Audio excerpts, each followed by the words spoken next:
and welcome back to the channel. This week we are getting started on our heat source. So we are not doing a traditional wood stove.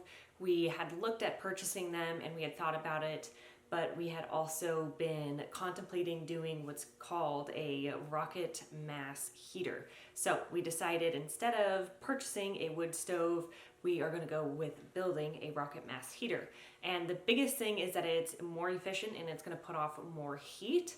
The mass is going to absorb most of the heat that the stove puts off and then release that over a longer period of time, which means ideally, if all goes well, we're not going to have to get up in the middle of the night to stoke the fire or worry about that at all. And it should be a more consistent heat as opposed to a wood stove can kind of be a really intense heat and then kind of dip down and be a little bit cold again.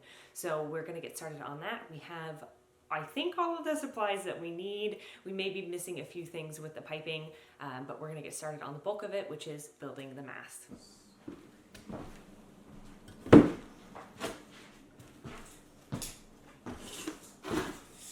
So is this what we're doing, probably? I think so. I think that's a good length. Roughly? What is that? Hopefully we can get 7, maybe 14 feet. Yeah. And we can go off a little bit and over it. Ideally not, because then that's a whole nother Oh, yeah. outlet. But. Yeah, let's not go there. So in order to lay our bricks down and lay them together and kind of seal all those cracks, we need to make what's called a clay slip.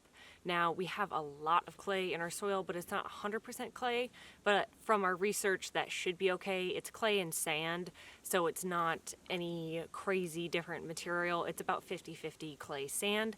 So we are going to harvest that from our land, mix it with some water, and get to laying those bricks.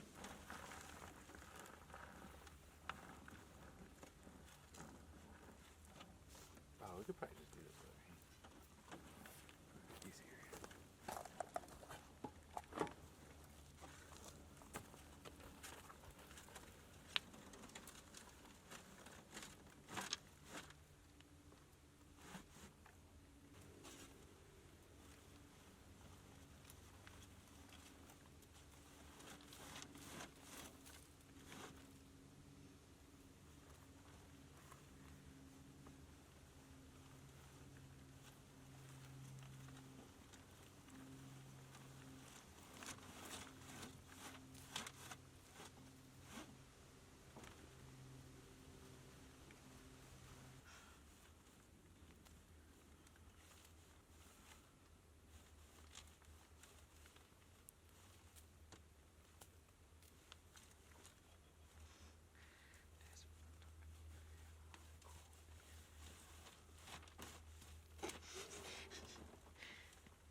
Okay, that's probably good.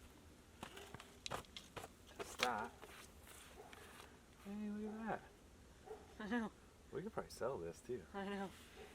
That's nice. All right, should we add?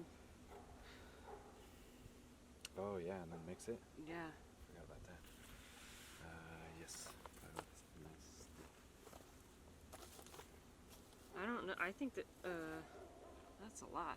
We might have to take some of this out and make smaller batches at a time. What do you think? We don't have another bucket though, huh? Could get the drill. The drill with the, I don't know. I just don't know if we're gonna be able to fit all of the water necessary to make this. Oh, okay.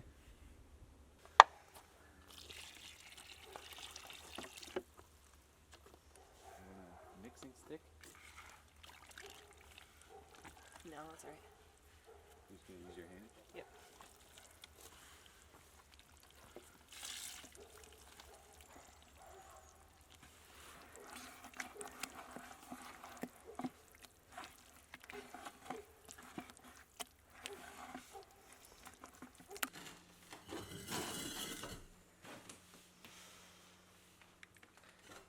So we wet it and then use that? Yeah.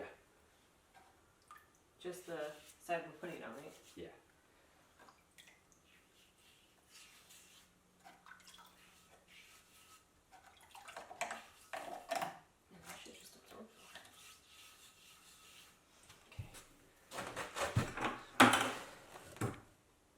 That's smart.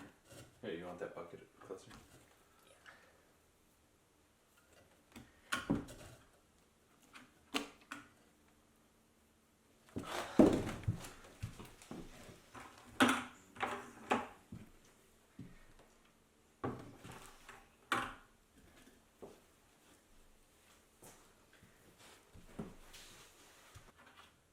It's also just absorbing all the water. There you go. See, that was nice.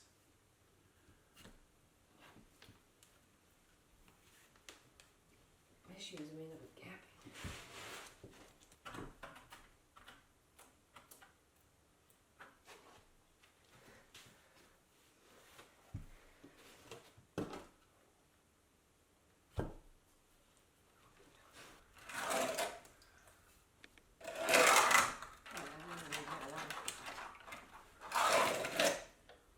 That was Crazy long, to do right? that.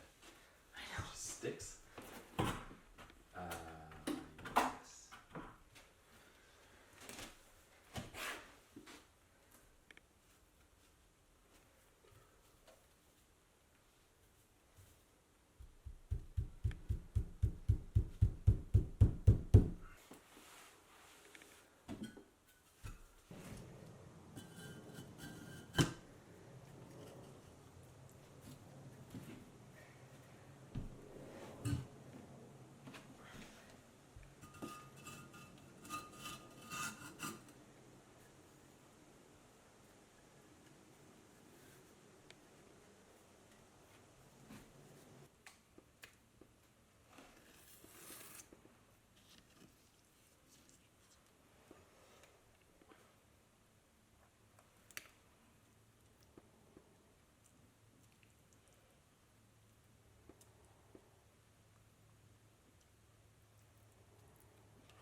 So we've got our first layer of the fire brick down and laid. We've also used sand to fill in the cracks between all the fire brick and around the fire brick. So we are gonna go ahead and get started on our second layer. So we have one here. Yeah, you can put one at the front, one at the back, and then two at the sides to mark. Tape measure. Something like that. Nice. Okay. And they do theirs like that. Okay. Okay. 7.5. Yeah.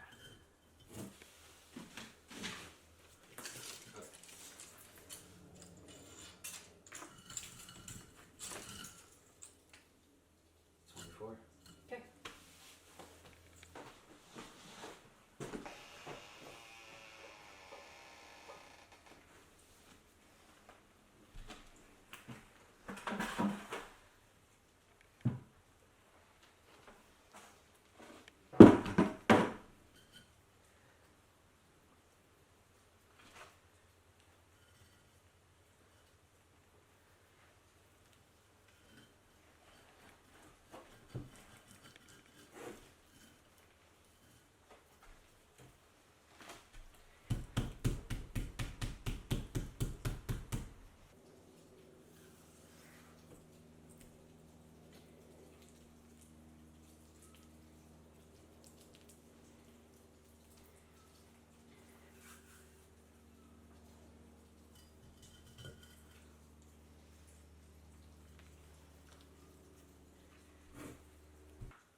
Settled? A little bit. Let me Wood. find something stupid.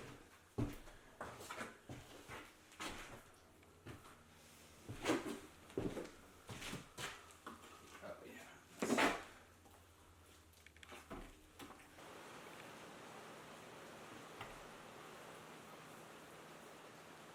Like, smack it in there, babe. Like that? There you go. That's what I'm talking about.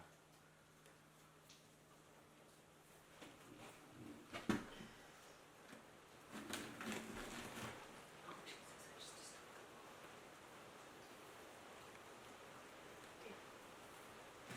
Spot on. I guess as long as you say, as long as the dimensions stay the same, it doesn't really matter.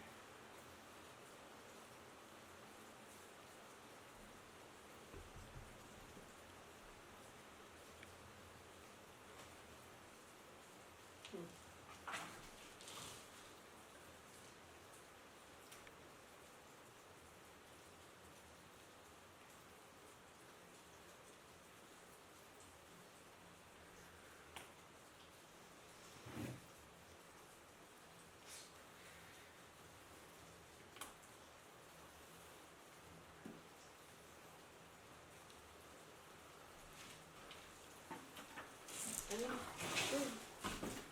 Hold it together, that's for sure. Just it.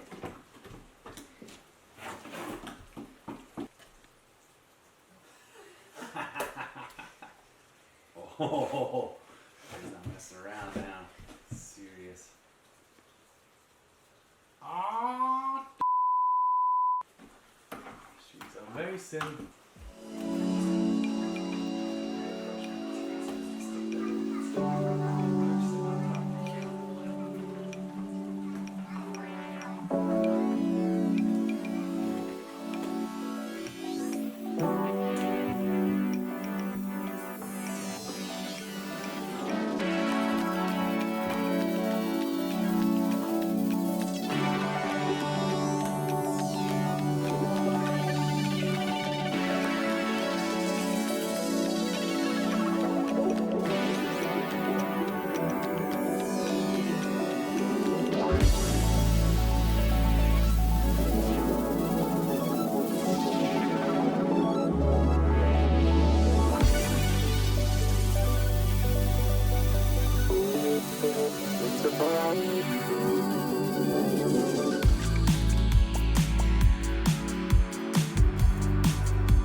as you can see behind me, we ended up tearing down that entire tower that we had built.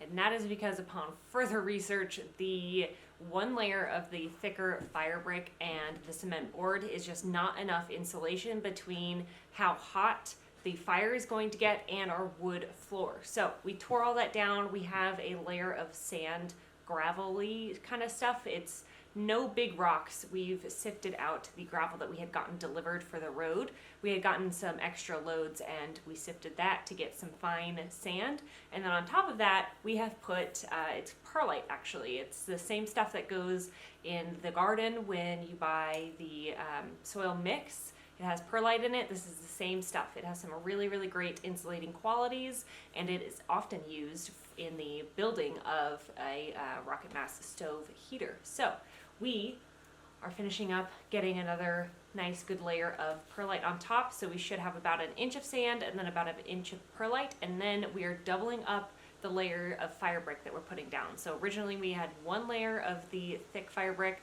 and this time we are doing two. So we got to get started finishing spreading this, and then we can start getting down our bricks again. No, I don't know, those are rocks. Oh, they're rocks. I was like, I don't even know where this came from. It's like, dang, these are hard.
You want like a scoop?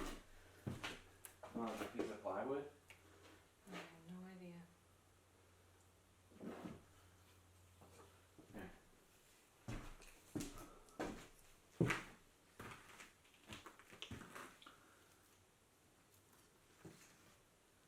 So we've already had to rebuild it again today, but that is fine.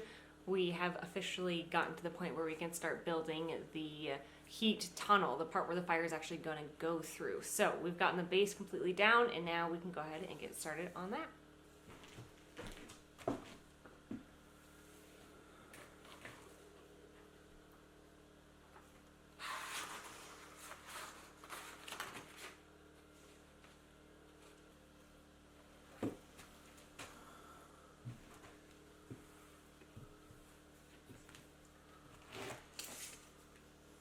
Yes, 7 by 7.5.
So now that the tower is complete, we have the firebox, the fire tunnel, and the heat riser. That is all complete. And then we also have the majority of the material that we're going to need for the actual run of the chimney itself that the mass is going to be sitting on top of. We need to move on to our insulation. And we are using a wool insulation for this. So you can use a mixture of clay slip and perlite to insulate it, but you can also use wool insulation, as wool insulation is, depending on which brand you're looking at, typically rated for about 2,000 degrees before it is going to smolder or catch on fire. So that's why we went with the wool insulation. We didn't want to mix the perlite and the clay slip because you have to let it dry, and this insulation works really well for that. So we are going to put on the insulation, this wool insulation, and then we're going to wrap that in a wire mesh and use tie wires to keep it nice and tight against the heat riser, which is the taller tunnel. And then over top of that, we put a barrel, and the barrel will be sealed against the structure, the tunnel and the heat riser itself, and that'll trap all of the gases and force them to go through the tunnel that is inside of the heat mass. It's really in-depth and a little bit hard to explain. I'm not as familiar with this as Trevor is. He is the one that did 99% of the research on this and said, hey, let's do this instead of a wood stove. So I'm going to do my best to explain it, but I think it's easier if we just show you what we're doing and then kind of talk about how it works and how it keeps all the heat in and doesn't let any gases escape.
Hello from Editing Leah in the future. I am almost done editing this week's video, but I did not record a single outro for the entirety of this Rocket Mass heater build, and that's because I just didn't know where I was going to want to end the videos. So I am here to give you a proper outro.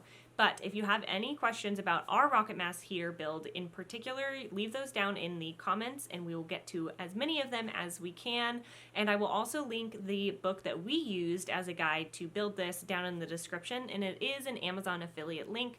So if you click on it and you purchase, thank you so much for your contribution. We get a small percentage of that sale. So there will be a part 2 up next week. So thank you so much for watching this week's video. I hope you guys enjoyed. If you want to see more, hit that subscribe button and we'll see you later.